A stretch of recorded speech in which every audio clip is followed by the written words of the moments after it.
Welcome my friends to Lanny Delight Chess. Here on this channel I'm going to be taking you through my ELO grind on Blitz and Rapid, as well as some occasional bullet games. I'm going to be taking you through my past games and game review. I'm going to be doing puzzles, all things chess related, and I look forward to bringing you all this chess content. Today I'm going to be kicking it off with a review of one of my miniature games. This game is Checkmate in 19 moves, and let's kick it off with d4. e5, the England Gambit, not the England Gambit. This is a common gambit that players play against d4. It's very common in Blitz, very common at the low ELO levels, very viral. Definitely know it as an e4 player. We take back straight away.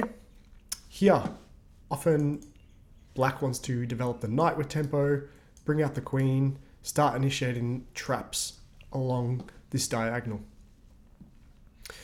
Here opponent played f3, not the best response to this.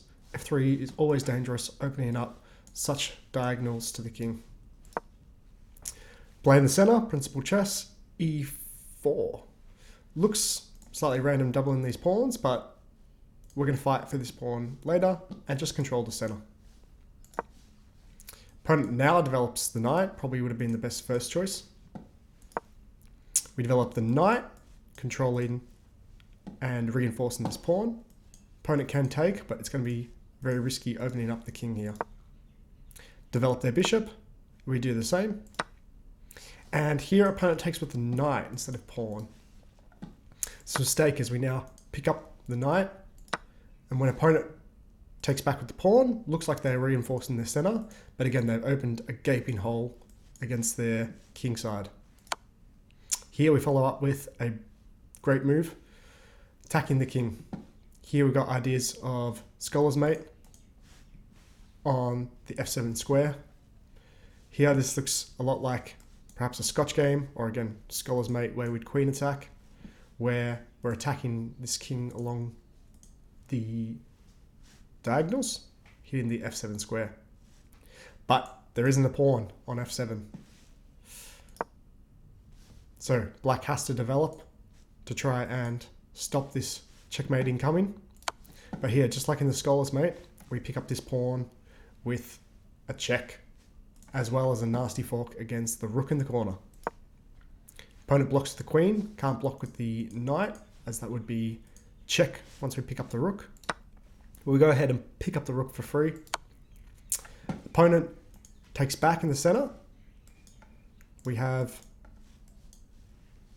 possibilities to block this check, which we do, as we want to keep castling roads, blocking with the light squared bishop. Opponent moves the king, but this walks straight into some more development against the king with another check. Dark squared bishop coming out to h6, giving another nasty check. King moves, and we continue checking. Hunting the king out now. Now we're going to run the king down as best we can. So checkmate in the center of the board or on the extremities of the board. Giving another nasty check, picking up the knight. We're now +8 on the computer. Probably resignable here, but plays on. Sidestepping, we develop the knight with tempo against the queen. Opponent picks up what looks like a free pawn, but in the grand scheme of things, pawn isn't really much to consider in this position, as we can keep developing with tempo. Castling long here, opening up this beautiful semi-open file against the king. Rooks are connected, all the minor pieces are playing, the queen's active, black really is in trouble here. Opponent moves the king, we continue to bring pieces to the party, bishop protected by the knight, king runs, bringing the queen back into the attack.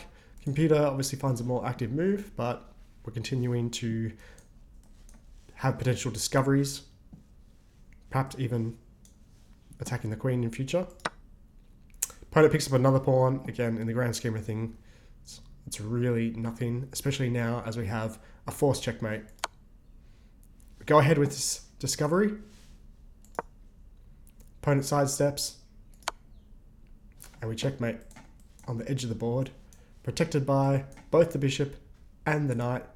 King has nowhere to run. Checkmate to my opponent. So, miniature game here, A really nice one. Some great tactics coming through with these forks. Let me know in the comments what you think about this game. I'm going to continue with great game reviews. I've got a couple of brilliancies lined up for you in the future. But starting off today with a miniature. Hope you'd enjoyed. Like and subscribe for more. Thank you so much.